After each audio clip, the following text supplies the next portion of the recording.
നീക്കം നടന്നിട്ടുണ്ട്. നമ്മളൊന്നും അറിയാതെ ഇവരൊരു ഐറ്റം സോങ് ഇവിടെ ഷൂട്ട് ചെയ്തിട്ടുണ്ട്. അതിൽ നമ്മുടെ ഡയറക്ടർ അഭിനയിച്ചിട്ടുണ്ട്. എന്നിട്ട് നമ്മൾ വൃത്തികെട്ടവന്മാർ അല്ലേ, ഞാൻ വന്നത് പറഞ്ഞില്ല, അവര് പോയത് പറഞ്ഞില്ല. സോങ് കണ്ടിരുന്നോ?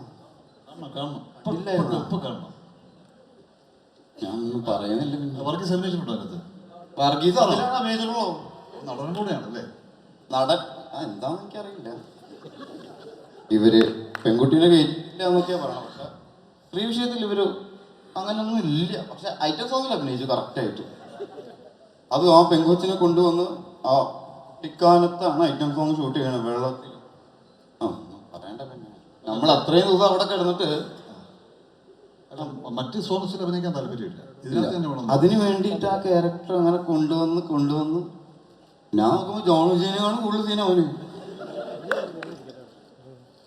പിന്നെ ആകെ കൂട്ടിയ സമാധാനം ഒരു ദിവസം ഷൂട്ട് ഉണ്ടായിരുന്നുള്ളൂ. അപ്പൊ എത്രത്തോളം കമ്പനി ആവാൻ പറ്റും നമുക്കറിയാലോ. ആ തിക്കും തിരക്കിലും പെട്ട് അല്ലേ. ഷൈൻ ചേട്ടന്റെ ഡാൻസ് നമ്മൾ കണ്ടില്ലേ? ഷൈൻ ചേട്ടൻ ഒരു കിടിലൻ ക്ലാസിക്കൽ ചീലങ്കൊക്കെ കെട്ടി ഇങ്ങനെ നടക്കുന്നതൊക്കെ നമ്മൾ കണ്ടിരുന്നു. ഷൈൻ ചേട്ടൻ എന്താ പുറകില് നിൽക്കുന്നത്? മുമ്പോട്ട് വരൂ, മുന്നിൽ വന്നിട്ട് സംസാരിക്കൂ. വാ, ഇങ്ങോട്ട് വാ. അല്ല, നമ്മളിതില് നായകനായിട്ടുള്ള ക്യാരക്ടർ അല്ല കേട്ടോ ശരിക്കും, അല്ലേ? പറയണം. നായകൻ അല്ലെങ്കിൽ വില്ലനാണോ? വില്ലനാണല്ലോ എന്തായാലും. വൃത്തികെട്ടവനൊന്നുമല്ല, നല്ലവനായ ഒരു മനുഷ്യനാണ്. പക്ഷെ വൃത്തികേടാണ് ഇപ്പോഴത്തെ ഫാഷൻ. രക്ഷപ്പെടാൻ പറ്റുള്ളൂ. ഈ വൃത്തികേടില്ലാത്തത് കൊണ്ടാണല്ലോ ഒരിക്കൽ അല്ലേ. വൃത്തികേടും നല്ലതും വേണം, സമാസമം, അല്ലെങ്കിൽ ഭൂമിക്ക്. നമസ്കാരം എല്ലാവർക്കും. Thank you. ഞാൻ ഒരുപാട് സമയം എടുക്കുന്നില്ല, കാരണം ഒരുവിധം ഈ സിനിമയെക്കുറിച്ച് ഇവിടെ വന്നവരെല്ലാവരും വീണ്ടും വീണ്ടും റിപ്പീറ്റ് ചെയ്ത് പറഞ്ഞുകൊണ്ടിരിക്കുകയാണ്. അപ്പം റിപ്പീറ്റേഷൻ നമുക്ക് ഒഴിവാക്കാം. ഞാൻ ആക്ച്വലി എൻ്റെ സിനിമകളെല്ലാം ഇപ്പം ന്യൂജൻ ടീമിൻ്റെ കൂടെയാണ് കൂടുതലുള്ളത്.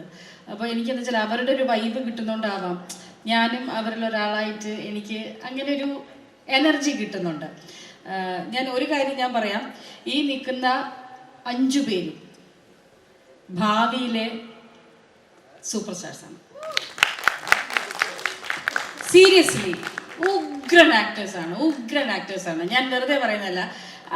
അല്ലായിരുന്നെങ്കിൽ ഞാൻ സ്റ്റേജിൽ കയറി ഒന്നും പറയില്ലായിരുന്നു, അവരെ വിഷമിപ്പിക്കണ്ടല്ലോ അല്ലെങ്കിൽ. പക്ഷെ ഇവർ 4 പേരും ഉഗ്രൻ ആക്ടേഴ്സാണ്. എനിക്ക് ഈ പറഞ്ഞ പോലെ നോക്കിക്കണ്ട് ഇവിടെ കാണുന്ന പിള്ളേരെ അല്ല, അവിടെ ഞാൻ സ്ട്രിക്റ്റ് ആണ്, സംഭവം ശരിയാണ്, അവിടെ ഇതാണ്. പക്ഷെ ഒരു ജെല്ലായിരുന്നു, നമ്മൾ ഭയങ്കര കമ്പനി ആയിരുന്നു ശരിക്കും പറഞ്ഞു കഴിഞ്ഞാൽ. ഞാൻ പറയുമായിരുന്നു, എനിക്ക് സിനിമയിൽ കിട്ടിയിരിക്കുന്ന മുഴുവൻ മക്കൾ ആൺപിള്ളേരാണ്. ഈ സിനിമയിലാണ് എനിക്കൊരു മോളെ കിട്ടിയത്. മഹാവൃത്തികെട്ട ഒരു ക്യാരക്ടറാണ്. ആദ്യം തന്നെ അത് പറയണമല്ലോ. മൊത്തത്തിൽ ഒരു കുഴപ്പക്കാരൻ, കുശുംബൻ, അല്പൻ, അഹങ്കാരി, കോംപ്ലക്സ് എല്ലാം കൊണ്ടൊരു ക്യാരക്ടറായത്. ഭാര്യ പ്രിൻസിപ്പലാണ്. എൻ്റെ അച്ഛന് എനിക്ക് തരേണ്ട സ്വത്ത്, കോളേജും മറ്റ് സ്വത്തുക്കളില്ല. അത് ഈ പെണ്ണുമ്പിള്ളക്ക് എഴുതിയും കൊടുത്തു മരുമോക്ക്. അപ്പോൾ എനിക്ക് ഇഷ്ടപ്പെടത്തില്ല. അതിൻ്റെ കോംപ്ലക്സാണ് മാക്സിമം. എന്തെല്ലാം ഒരു പരിപാടി കോളേജിൽ അത് പരമാവധി കയറി ഇടപെട്ട്, കാരണം ഇതിനകത്തുള്ള ഒരു ആളും കൂടെ ഞാൻ അല്ലേ, അതിനകത്ത് മെമ്പറല്ലേ, എന്തായാലും ബോർഡ് മെമ്പറാണ്. അപ്പോൾ അറ്റൻഡ് ചെയ്യണമല്ലോ, അറ്റൻഡ് ചെയ്യാതിരിക്കാൻ പറ്റില്ല. അപ്പോൾ ഇത് വെച്ചൊരു കാരണം എടുത്തിട്ട് എല്ലാ മീറ്റിങ്ങിലും കയറി കുഴപ്പമുണ്ടാക്കുക എന്നുള്ളതാണ് ഇയാളുടെ ജോലി. അതാണ് നമ്മുടെ ക്യാരക്ടർ. ഇതെൻ്റെ ആദ്യത്തെ പടമാണ്, ആദ്യത്തെ ഓഡിയോ ലഞ്ചാണ്. അപ്പോൾ അതിൻ്റേതായുള്ള എക്സൈറ്റ്മെൻറ്റും സന്തോഷം എനിക്കുണ്ട്.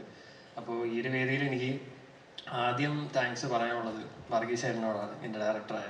ബിക്കോസ് പുള്ളി ഇങ്ങനെ ഒരു ദിവസം വിളിച്ചിട്ട് ഇങ്ങനെ എൻ്റെ അടുത്ത് പറഞ്ഞു, പക്ഷേ ഇങ്ങനെ ഒരു പടം ചെയ്യുന്നുണ്ട്, അപ്പോൾ അതിൽ ഒരു പാട്ട് നമുക്കിങ്ങനെ ചെയ്തു തരാൻ പറ്റുമോ? അപ്പോൾ ഞാനിങ്ങനെ വിളിച്ചപ്പോൾ ഞാൻ ആദ്യം ഭയങ്കര എക്സൈറ്റഡ് ആയി. ഓക്കെ, അപ്പോൾ എന്തായാലും വർഗീസ് ചേട്ടാ ഭയങ്കര താങ്ക് യു സോ മച്ച് ഈ ഒരു അവസരം തന്നതിൽ.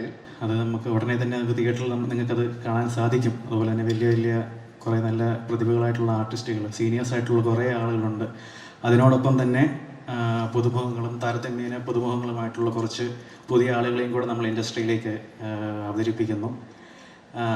അതുകൊണ്ട് എന്താ പറയുക, നല്ല സിനിമയായിരിക്കും. അതായത് ഒരു ടോട്ടലി ഒരു ഫൺ എൻ്റർടൈനർ. അതാണ് അടിനാശം വെള്ളപ്പൊക്കം.